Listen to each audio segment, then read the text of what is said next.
доброго времени суток. Вот сейчас читаю, открыла ВКонтакте. Кто-то пишет: здравствуйте, Галина, наткнулась на ваш канал в Ютубе. Дело в том, что месяц назад я встретила египтянина, он позвал замуж. Я согласилась. Приехали в его деревню, сделали помолвку, позвали всех родственников и гостей, также сообщила и своим родителям, после чего планировали официально зарегистрировать брак. На что в посольстве нам ответили, что этот процесс очень долгий, нужно собрать ряд документов, возможно, займет около 5 месяцев. По прибытию домой мой так называемый муж заявил, что это очень долго, и он хочет вступить в интимную связь сейчас, и ждать не намерен. Я, естественно, отказала. После этого разговора во мне закралось сомнение, хочу ли я вообще замуж за этого человека. Условия жизни такие же, как были в ваших видео, когда вы ездили в деревню к родителям. Живут очень бедно. Плюс ко всему, я не вижу мужа днями, иногда неделю. Объяснять тем, что у него дела. Конечно, это неправда. Я понимаю, что нужно было раньше думать, и что уже сделали помолвку. Но я хочу вернуться домой, что мне делать, как быть. Родители говорят: терпи, ничего страшного. Может, и вправду не так страшно. Найду работу, буду копить, со временем адаптируюсь. Или же уносить ноги, пока совсем не поздно. Подскажите, пожалуйста, как мне быть? Я в замешательстве, жду вашего ответа. Спасибо. Это от 14 июня. Сегодня у нас 27 число. Я поздно зашла, потому что я редко захожу в ВКонтакте. Я написала номер телефона, я говорю: пишите мне. Значит, девушка пишет: доброе утро. Спасибо, что ответили. Я говорю: где вы? Я говорю: что у вас и где вы? Она пишет: я в Каире. Я говорю: какая у вас ситуация? Она говорит: я вам писала, архив я уже удалила. Я говорю: да, я прочитала. В общем, месяц назад замуж вышла за египтянина. Сыграли помолвку, официально ничего не подписывали. Я говорю: где в России? Она говорит: нет, тут в Каире. Я говорю: как понять, сыграли? Бумаг никаких не было. Она пишет: ну, по их традициям, просто пригласили родственников, соседей, объявили, и все. Бумаг не было. Ваш муж как это объясняет? Почему вы написали, что его неделями нет или днями? Или ситуация поменялась? Она пишет: дело в том, что он студент, ему 23 года. Он уже сдал все экзамены, для него на днях получит диплом, после чего армия. Я так поняла, что он женился только из-за того, чтобы откосить от армии. Теперь хочу вернуться, но не знаю как. Если они не заключали официальный брак, как он откосит от армии таким образом? Я пишу: вы откуда? Она говорит: мне вернуться домой, она хочет, так как мне здесь не нравится. Она пишет: из Казахстана. Я говорю: у вас есть телефон? В каком районе вы живете? Она пишет: и район я не знаю, как называется, это не в самом Каире, час езды от города. Она говорит: да, есть, только сейчас все спят. Давайте тогда ближе к вечеру позвоню. Во сколько вам удобно будет? Я напишу сейчас: звоните в любое время. Просто немножко непонятно. То есть я буду дальше с этой девушкой общаться и посмотрим. Потому что сейчас 6 часов утра, поэтому девушка из Казахстана. Спрошу сейчас, сколько ей лет. Немножко приболела, видимо, надула этим вентилятором. Она пишет: 23. Где познакомились?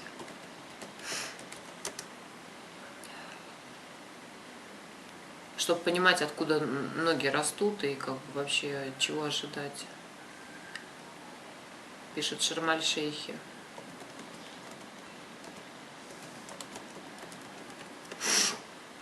Я пишу: вы отдыхать ездили?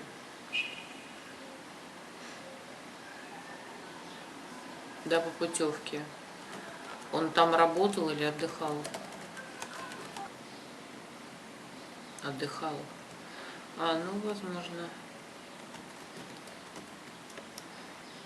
Она говорит: там есть отель, где очень много местных отдыхают. Я пишу, что до этого с египтянами общались, или это первый случай? Она пишет: первый. Понятно. Почему так быстро решение приняли?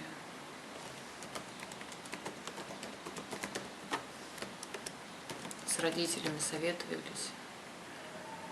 Тоже жить абсолютно не знают, где именно место и вообще адрес.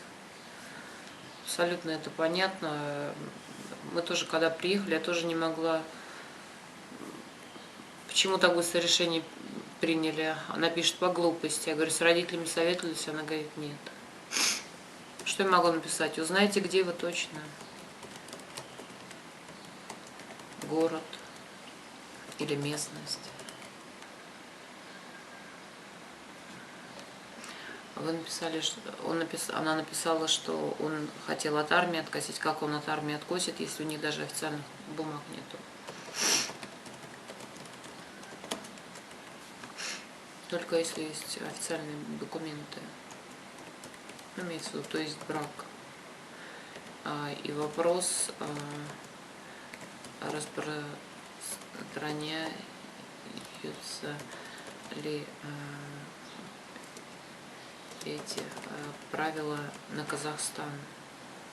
Потому что я знаю, что на Россию распространяется, а на Казахстан я не уверена. Что-то поменялось у вас с тех пор, как вы написали мне первое ваше сообщение. Может быть, включить телефон. Она что-то не отвечает, и свой номер телефона она тоже не написала. Сказала, что позвонит сама. Ну, что я могу сказать? А нет, она что-то печатает. Значит, она отвечает, что просто дело в том, что он хочет подать заявку на регистрацию брака в посольстве Казахстана. Потом уже с этим документом можно пойти в военкомат и сказать, что собирается жениться на иностранке. После этого его отстранят от службы, я так поняла. Понятно. Хитрый товарищ. Просто я арабского вообще не знаю, они все на арабском разговаривают. Ой, я не знаю их намерений.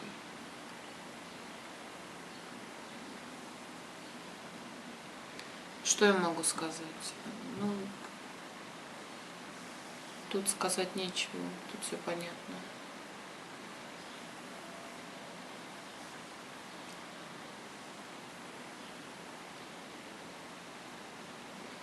Могу я позвонить, если она хочет.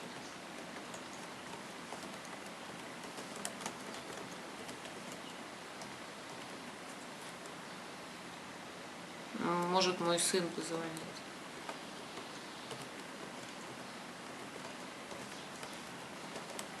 Позвонить и сказать,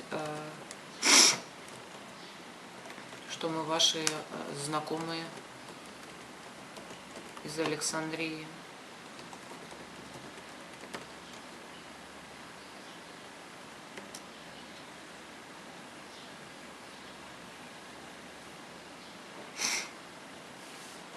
Если хотите.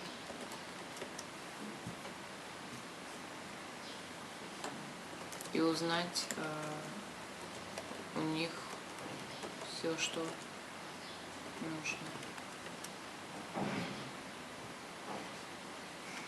Просто Дэнни хорошо говорит по-арабски.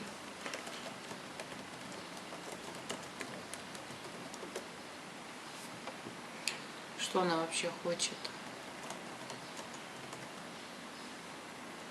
Просто я хочу ехать обратно в Казахстан, но говорить об этом боюсь. Почему боитесь? Он что, вам угрожает? Нет, просто я не знаю их реакции. Все-таки помолвка-то уже была. А вы с ним отдельно живете от родителей? Нет, вместе с родителями же. Хорошо, узнайте адрес. Напишет, а потом.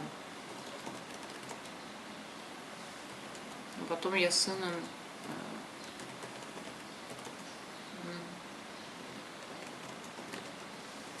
Могу приехать вас и забрать. И попытаться забрать.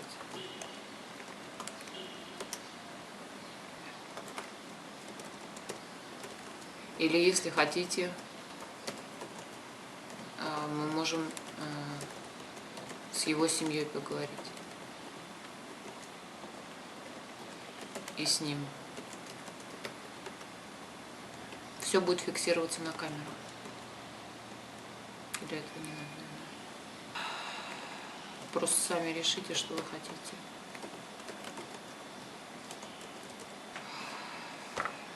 А по-английски вы говорите? Она пишет: я хочу вернуться домой. Вы по-английски говорите? Она пишет: да, хорошо. Он пишет: хорошо, да, я переводчик. Нехорошо даже, отлично. Ну тогда я жду вашего звонка. Как девушку зовут-то? Но до аэропорта добраться не смогу, тут местные не говорят по-английски. Как вас зовут?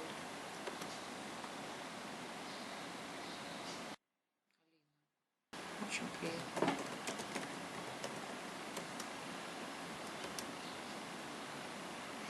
Пишет: спасибо, не за что. Пока не за что.